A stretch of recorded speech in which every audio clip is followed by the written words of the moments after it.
नमस्कार। आदर्श शिक्षण संस्थान की ऑनलाइन क्लासेज में आप सभी भैयाओं का स्वागत है। इसके पीछे वाले वीडियो क्रमांक 8 था, उसके अंतर्गत हमने प्रथम पाठ पूर्ण कर लिया था। अध्याय 1 था फसल उत्पादन व प्रबंधन। प्रश्न उत्तर भी पीडीएफ के रूप में पूरे भेज दिए गए हैं। आज हम दूसरा एक नया अध्याय शुरू करने जा रहे हैं। अध्याय दूसरा है सूक्ष्म जीव मित्र व शत्रु। अर्थात कुछ सूक्ष्म जीव ऐसे हैं जो हमारे लिए लाभदायक हैं और कुछ सूक्ष्म जीव हैं जो हमारे लिए हानि भी पहुंचाते हैं, हानिकारक हैं। दोनों प्रकार के हो सकते हैं, कभी भी एक पक्ष नहीं होता है। लाभ भी होता है तो साथ में हानि भी हमें झेलनी पड़ती है। तो सूक्ष्म जीव, हम सूक्ष्म जीव कहते हैं किसको? हमने क्या कभी देखा सूक्ष्म जीव कहाँ पाए जाते हैं? ऐसा हमारे दिमाग में प्रश्न आता है। हमने कहीं देखा नहीं कि सूक्ष्म जीव कहाँ है, कैसे।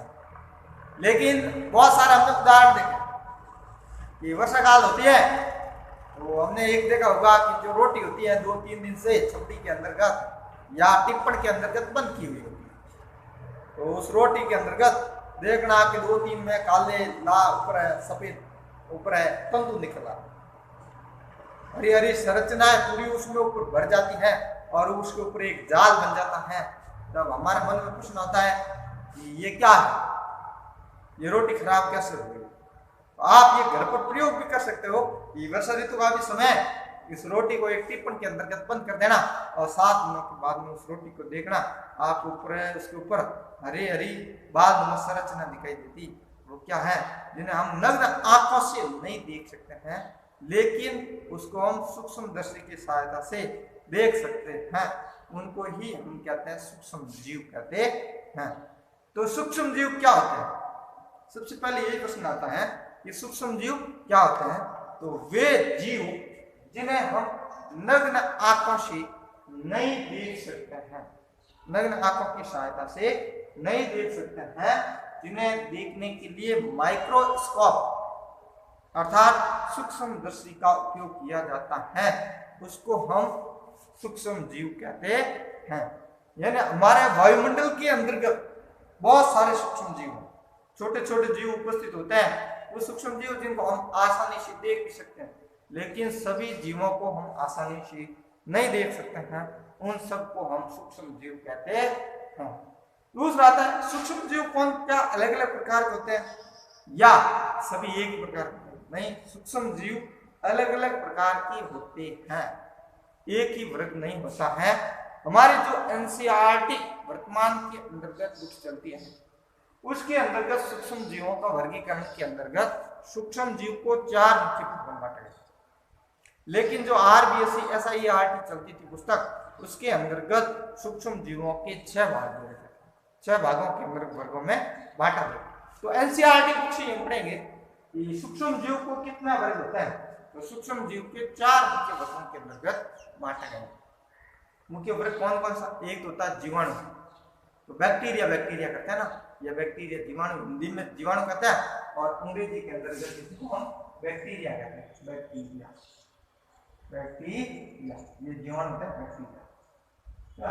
दूसरा होता है कवक, जिसको हम फंजी कहते हैं, FUNGI फंजी, यह फंजी होता है। और तीसरा होता है प्रोटोजोआ, चौथा होता है शैवाल, एल्गी, जिनको हम एल्गी कहते हैं, ELGE, एल्गी। ये 4 प्रकार के सूक्ष्म जीव होते हैं। विषाणु भी सूक्ष्म जीव होते हैं, ठीक है, लेकिन ये अन्य सूक्ष्म जीवों से ये भिन्न है। ये इनकी तरह से नहीं होते हैं, इनसे भिन्न होते हैं। कैसे होते हैं? तो ये एक नीचे लाइन दे रखी है, ये केवल परपोषी में गुणन करते हैं। परपोषी मतलब ये जब स्वतंत्र रहते हैं ना, निर्जीव अवस्था में कहते हैं, अपने आप स्वतंत्र रहते हैं, तब तक इनकी संख्या में वृद्धि नहीं होती है। बाकी इन सूक्ष्म जीवों की अपने आप वृद्धि हो जाती है। यह परपोषी, ये जो विषाणु होते हैं, वायरस, यह सजीव और निर्जीव के बीच की योजक कड़ी माना जाता है वायरस को। तो योजक कड़ी क्यों कहते हैं? जब तक निर्जीव अवस्था में होता है तब तक इनके गुण पारवस्था कोई नहीं होती, इनकी संख्या में वृद्धि नहीं होती है।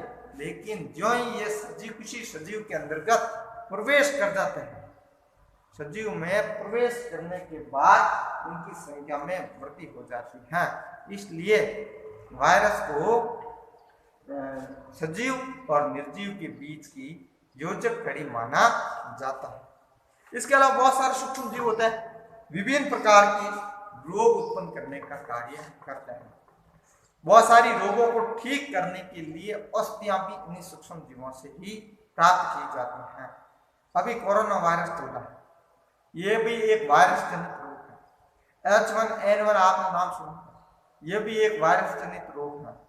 आंखों के अंदर रोग होता है आई फ्लू, ये भी एक वायरस जनित रोग होता है। बहुत सारे सूक्ष्म जीव होते हैं रोग फैलाते हैं। आप वो पोलियो की खुराक दी जाती है, घर घर फिर करके क्यों दी जाती है? पोलियो की खुराक में क्या है? पोलियो की खुराक में पोलियो एंटेरो वायरस के सूक्ष्म जीव होते हैं जिनको हमारे शरीर के अंतर्गत प्रविष्ट कराया जाता है। चाहे छोटा बच्चा हो बड़ा बच्चा हो, एक बार हमेशा उठता है कि टीका लगाने के बाद हमेशा क्या होता है? बुखार आता है। क्यों? क्योंकि ये सारे वायरस है और यह सूक्ष्म जीव कोई ना कोई रोग उत्पन्न करता है, तो इसलिए एक बार क्या होता है, रोग हमें बुखार आता है।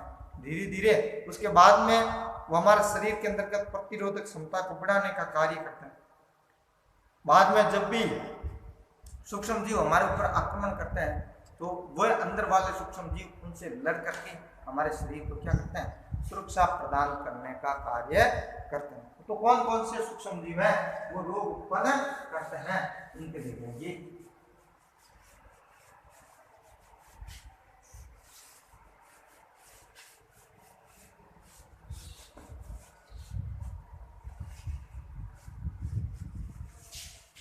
सूक्ष्म जीवों ये रोग उत्पन्न करने वाले सूक्ष्म जीव, विषाणु द्वारा होने वाले रोग, विषाणु या वायरस जनित रोग, वायरस जनित रोग। वायरस जनित कौन कौन से रोग हैं? ये रोग जो अर्थात विषाणु फैलाने का कार्य करते हैं, वो रोग कौन कौन से होते हैं? जैसे जुकाम होता है, हल्का सा जुकाम होता है कभी कभार। इस जुकाम किसकी वजह से होता है? कि हम मौसम के अंतर्गत खेलते हैं, इस बच्चे भी लाग गया, ऐसा हो गया। नहीं, ये एक वायुमंडल के अंतर्गत राइनो वायरस होता है। राइनो वायरस के कारण हमें जुकाम हो जाता है। इन्फ्लुएंजा यह भी एक फ्लू रोग होता है, बुखार आ जाता है जिसके अंदर बुखार, ये भी एक वायरस जनित रोग है। डेंगू रोग होता है हमारा एडिस मच्छर के काटने से होता है। डेंगू रोग भी एक वायरस जनित रोग होता है। खांसी, हमें अधिकतर जो खांसी आती है वो भी एक वायरस जनित रोग होता है, खांसी। पोलियो भी वायरस जनित एंटेरो वायरस पोलियो के द्वारा उत्पन्न होता है। ये सभी ऐसे बहुत सारे रोग हैं।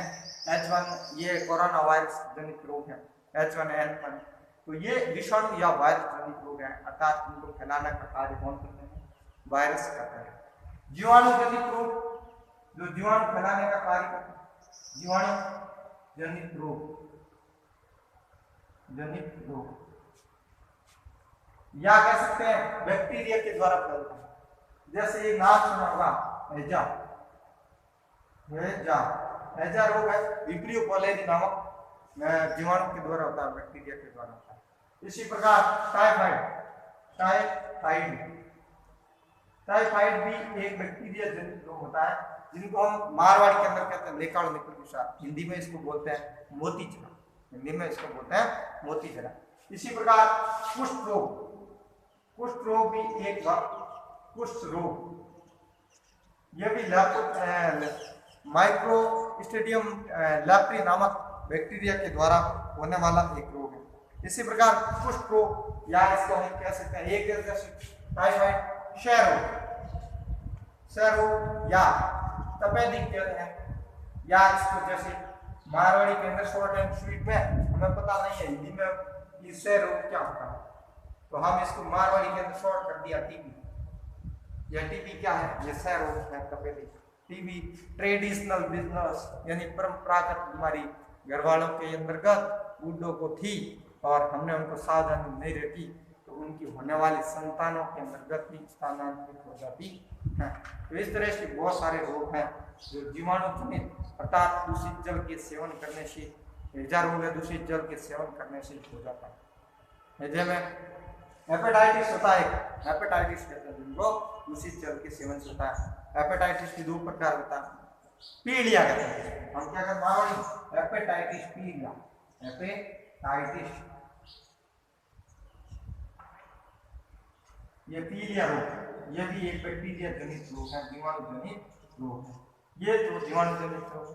प्रोटोजोआ जनित रोग, प्रोटोजोआ कौन कौन से रोग फैलाने का कार्य करते हैं? प्रोटोजोआ जनित रोग, प्रोटोजोआ जनित रोग। एक तो आपने सुना होगा, ये कौन सा रोग है?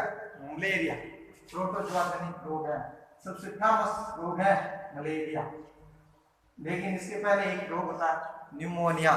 न्यूमोनिया है वो बैक्टीरिया जनित रोग है, ना कि प्रोटोजोआ जनित रोग। एक है अतिसार, अतिसार पेट के अंतर्गत एसिडिटी बढ़ जाना, अतिसार रोग। एक अतिसार के बाद मलेरिया, अतिसार। अमीबिया पेचिस, पेचिस के अंतर्गत पेट का खराब हो जाना, यह भी एक अमीबिया पेचिस प्रोटोजोआ जनित रोग है। और एक कभी कभार हमने देखा होगा ऐसा नींद गड़िया, सुबह उठ नहीं सकता हूँ, सारी रात नींद आती, ये भी एक रोग निंद्रा रोग कहते हैं ना। ये प्रोटोजोआ ट्रिपनोसोमा नामक प्रोटोजोआ जनित रोग के द्वारा होता है। कभी कभार कहते हैं मैं सुबह 4 बजे उठता, महीना भर ऐसा रहता है, और बीच में 10 एक दिन ऐसा आते हैं तो सर सुबह 8 बजे तक मैं तो जगते ही नहीं हूँ। तो ये भी एक प्रोटोजोआ जनित रोग होते हैं। तो ये सूक्ष्म जीव है, विभिन्न प्रकार के रोग भी उत्पन्न करते हैं और साथ में हमारे लिए लाभदायक होते हैं। तो लाभदायक सूक्ष्म जीव और सूक्ष्म जीवों का निवास स्थान ये हम अगले नेक्स्ट वीडियो के अंतर्गत अध्ययन करेंगे। धन्यवाद।